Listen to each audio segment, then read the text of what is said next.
새벽 예배 나오신 성도님들 다시 한번 주님의 이름으로 축복하고 환영합니다. 말씀 앞에 나온 우리 인생 가운데 주님께서 말씀하시고 우리 기도에 응답하실 줄 믿습니다.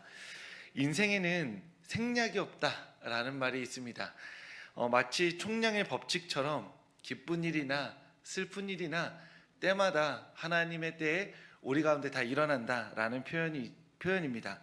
예를 들면 10대 때 사춘기를 겪지 않은 사람은 인생이 한번 그 사춘기 같은 행동을 하게 된다라고 이렇게 우리가 우스갯말처럼 하는데요. 그 말처럼 인생에는 생략이 없다는 것이죠. 슬픈 일이든 기쁜 일이든 우리 인생에 한 번은 지나쳐야 할 일들이 있다라는 것이죠. 그래서 세상 사람들은 말하기를 이 또한 지나가리라 이렇게 이야기합니다. 생략 없는 인생에서 겪어야 할 일을 겪고 있을 뿐이니 지금 일단 이번에 겪으면 또 다음에 겪지 않을 수 있으니 이 시간이 속히 지나가기를 바라는 것이죠. 하지만 그리스도인들은 이 생략 없는 인생의 과정을 통해서 하나님을 알고 믿어가는 사람들입니다. 세상 사람들은 지나가기를 바라는 시간이지만 그리스도인들은 이 시간들을 통해서 하나님의 음성을 듣고 그 들은 음성으로 말미암아 하나님을 더 깊이 사랑하게 되기를 소망하는 사람들이라는 것이죠. 그런 의미에서 생략 없는 인생을 대하는 그리스도인과 비그리스도인의 차이가 드러나는 것입니다. 비그리스도인들에게는 지나가야 하는 시간, 이 시간이 얼른 지나감으로써 나와 상관없어져야 하는 시간이지만 그리스도인들에게는 이 시간들을 통하여서 하나님의 뜻을 발견해야 하는 시간이 된다라는 것이죠.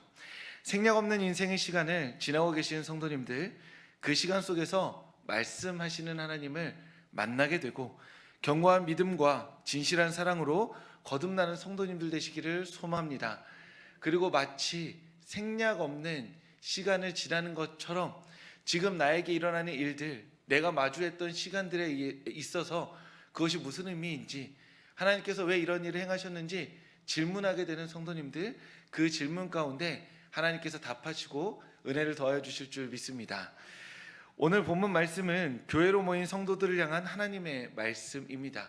우리가 어제 본문에서는 우리가 교회로 모일 때 각각 은사를 받아서 사도든 선지자든 목사든 교사든 이 교회에서 역할로 부름을 받는다라고 말씀드렸습니다.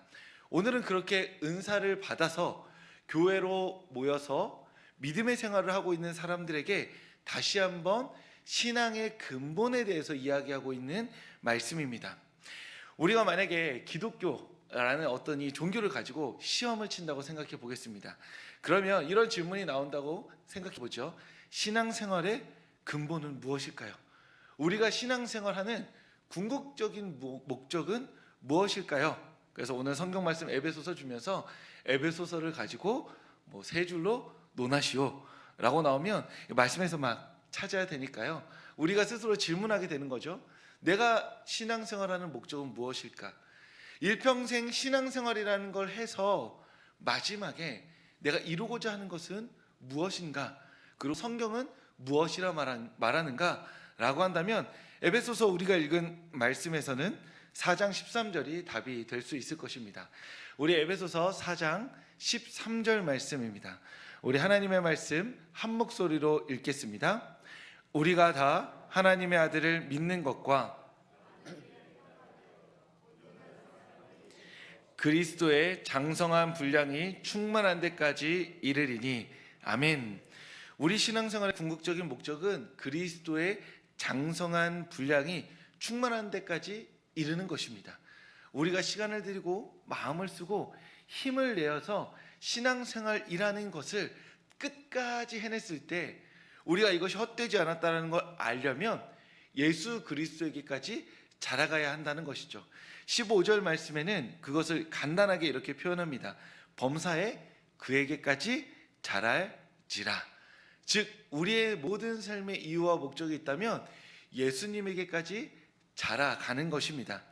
우리의 삶의 모든 순간과 시간은 예수님을 향해 자라가기 위해서 하나님께서 우리에게 선물로 주신 것입니다. 우리의 삶의 모든 호흡은 예수님께 자라가기 위해서 하나님께서 허락하신 영양분과 같은 것이죠. 숨을 들이키고 마시고 내뱉고 이 시간들을 통하여서, 이 운동을 통하여서 우리가 나아가는 바는 예수님에게까지 자라가는 것이라는 것입니다. 그래서 우리는 안개와 같은 인생을 주님 앞에서 허투루 살아갈 수 없는 것이죠. 매우 소중하게 살아가야 하는 것입니다. 어느 순간과 시간도 허투루 사용할 수 없는 것입니다. 왜냐하면 우리에게 주어진 이 제한된 시간 동안 우리는 최선을 다해서 예수 그리스도에게까지 자라가야 하기 때문입니다. 예수 그리스도를 삶의 한 뼘이라도 더 닮아가야 하기 때문입니다. 그래서 우리는 우리의 삶에서 부지런하고 성실하게, 그리고 정직하고 진실하게 살아냄으로써 이 삶을 주신 하나님을 영화롭게 하고 예수 그리스도에게까지 자라기를, 예수 그리스도를 조금이라도 닮아가기를 힘써야 하는 것이죠. 그게 바로 우리의 부르심이라는 것입니다. 그러니 안개와 같은 삶을, 화살과 같이 쏜살같이 지나가는 세월을 예수 그리스도 안에서 자라가기 위해 힘쓰고 또 힘쓰는 우리 성도님들 되실 수 있기를 소망합니다. 오늘 우리가 말씀 가운데 주목해야 할 한 단어가 있습니다. 바로 우리라는 표현입니다. 13절에서 하나님의 아들을 믿는 것과 아는 일에 내가 힘써라 라고 말하지 않고 우리가 하나 되어야 한다 라고 이야기합니다. 그리고 14절에서는 세상의 교훈의 풍조에 요동하지 않는 우리가 되어야 한다 라고도 이야기합니다. 예수 그리스도에게 자라가야 하는데 어떻게 자라가야 하냐? 우리가 함께 자라가야 한다는 것이죠. 우리 중에 누군가는 조금 신앙이 좋은 사람도 있고 아직 미흡한 사람도 있을 것입니다. 그런 의미에서 내가 조금 신앙이 견고하다고 해서 미흡한 사람을 두고 가야 하는 것도 아니고, 내가 미흡하다고 해서 앞서가는 사람한테 먼저 가 라고 말할 것도 아니고, 하나님께서 부르신 우리라는 이름으로, 서울교회라는 이름으로 함께 주님 안에서 자라가도록 부름받았다라는 것입니다. 그래서 만약에 예수님에게까지 자라가는 것이 나의 부르심인데, 우리 모두의 부르심인데 선택권이 주어진 것이에요. 어떤 것이냐? 나의 결심과 결단으로 주님 앞에 자라갈래? 아니면 조금 더뎌도 우리 함께 모여서 예수 그리스도에게까지 자라갈래? 둘 중에 하나를 선택하자라고 말한다면 우리는 무엇을 선택해야 하냐면 믿음의 공동체를 선택해야 한다는 것이죠. 내가 열심히 100m 질주 열심히 해가지고 얼른 예수님에게 자라면 빨리 자랄 수 있을 것 같은데, 하나님께서 기뻐하시는 방식은 그것이 아니라는 것입니다. 조금 더뎌도 함께 손을 잡고 속도를 맞춰가며 예수 그리스도께까지 자라가는 것, 그것이 바로 우리 하나님께서 우리에게 기뻐하시는 삶의 방식이고 신앙생활의 모습이라는 것입니다. 그래서 16절에 보면 우리가 예수 그리스도 안에서 연결되고 결합되어 있다라고 이야기하고 있는 것입니다. 나 혼자 막 열심히 달려가도 어차피 이 왼쪽 팔이 열심히 달려간다고 내뻗어도 어차피 가슴으로부터 이만큼 앞에 나아가 있는 거죠. 자기야 한참 나아가 있는 것 같지만 보기에는 붙어있기 때문에 결승선 통과하면 같이 통과하는 거고, 결국 같이 통과하지 못하면 같이 실패하는 게 된다라는 겁니다. 그러니 우리가 서로 연결되고 결합되어 있다. 심장이 팔과 연결되어 있고 눈과 발가락이 연결되어 있는 것처럼 예수 그리스도를 머리로 하는 우리 몸된 교회가 서로 연결되어 있으니 우리가 함께 예수 그리스도에게까지 자라갈 수 있도록 서로를 돌보고 섬기고 사랑하고 아껴주어야 한다라고 이야기하고 있는 것입니다. 그래서 이 연결과 결합은 마치 그 안에 혈액이 순환하듯이 피가 머리끝부터 발끝까지 한 바퀴를 열심히 돌듯이 우리의 삶에 일어나는, 우리 공동체에 일어나는 성령의 충만함 또한 연결되고 결합된 우리 가운데 이렇게 순환하여 돈다라고 말씀드릴 수 있겠습니다.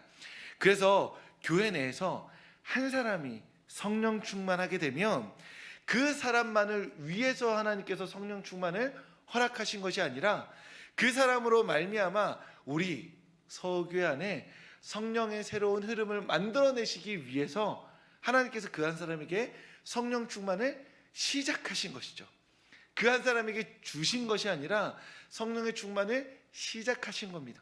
그 사람으로 말미암아 그 사람 곁에 있는 이들이, 그 사람과 교제하는 이들이, 그 사람과 믿음의 말씀을 나누는 사람들이 성령의 충만함의 흐름에 동참하여서 하나님께서 허락하신 공동체 안에 성령 하나님의 은혜의 흐름이 이루어지기 시작한다는 것입니다. 그래서 우리가 성령 충만한 성도님들이 건네는 위로와 어떤 손 잡아줌에 하나님의 은혜를 받으면서 나를 위해 기도해주고 나를 격려해주고 따뜻한 말을 해주는 저분 때문에 내가 하나님의 사랑을 다시 한번 느끼고 힘을 얻게 된다라고 고백하는 경우가 많이 있죠.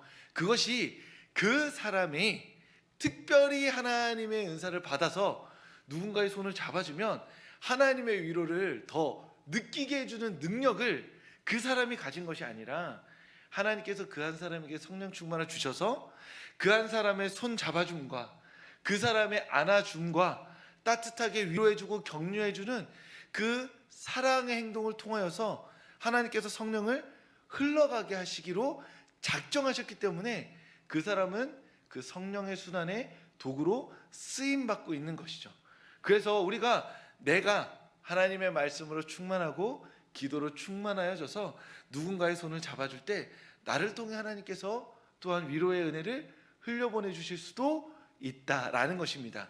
특정한 한 사람에게 능력이 있는 것이 아니라 우리를 살리시기 위해서 하나님께서 성령의 충만함을 우리를 통해 시작하신다라고 말씀드릴 수 있는 것이죠. 그래서 바라기는 우리가 서로를 더 많이 손 잡아주고 더 많이 안아주고 곁에 앉아주고 말 걸어줄 수 있기를 바랍니다. 안부를 묻는 그 보통의 일상이 연결되고 결합되어 있는 우리에게는 성령의 순환이 시작되는 하나님의 은혜의 통로가 될 줄 믿습니다. 그러니 우리가 서로의 손을 더 잡아주고 안아주고 곁에 앉아있는 이들에게 요즘 어떻게 잘 지내고 있냐고, 마음은 조금 어떻냐고, 그때 꺼내주었던 기도 제목은 어떻게 하나님께서 응답해주고 계시느냐고 그렇게 물어봄으로써 하나님의 성령의 충만한 통로가 되실 수 있기를 주님의 이름으로 축복합니다. 우리는 지금 하나님의 일꾼을 뽑는 시간을 준비하며 특별 새벽 기도회로 모이고 있습니다. 각자 기도하며 하나님께서 주시는 마음이 있으신 줄 압니다. 이때에 성소 조선을 창간하고 이 땅에 한 사람의 하나님의 사람으로 살았던 그 김교신의 그 신년의 소원 말씀을 함께 나누고 오늘 말씀을 마무리하고자 합니다. 그가 신년의 소원 말씀을 말하기를 이렇게 이야기합니다. 다른 아무 오락을 못 가진 자가 성서 공부에서 이것을 찾고 가족과 함께 그 기쁨을 나누고 소수의 벗에게 그 소식을 교환하는 정도에 머물고자 하는 것이 신년의 소원이다 라고 이야기했습니다. 하나님의 일꾼을 뽑는 데 있어서 가장 중요한 기준이 무엇이냐고 묻는다면 그 사람이 하나님의 말씀에서 기쁨을 찾고 그 찾은 기쁨을 친구들과 나누고 또 가까운 이들과 나눌 수 있는 사람, 그렇게 하나님의 말씀을 소중히 여기고 그 소중한 말씀을 소중한 사람들과 나눌 수 있는 사람, 그 사람이 지금 서울교회에 필요한 일꾼인 줄 믿습니다. 하나님께서 그 한 사람을 우리 교회 가운데 세워주시기를, 그리고 그 한 사람으로 말미암아 성령의 역사가 강물같이 흐르는 우리 서울교회가 될 수 있기를 우리 한 마음으로 기도해 주시고 그 한 마음으로 기도하는 그 자리 가운데 성령 하나님의 은혜를 간구하며 함께 힘써 기도하는 성도님들 되실 수 있기를 주님의 이름으로 축복합니다.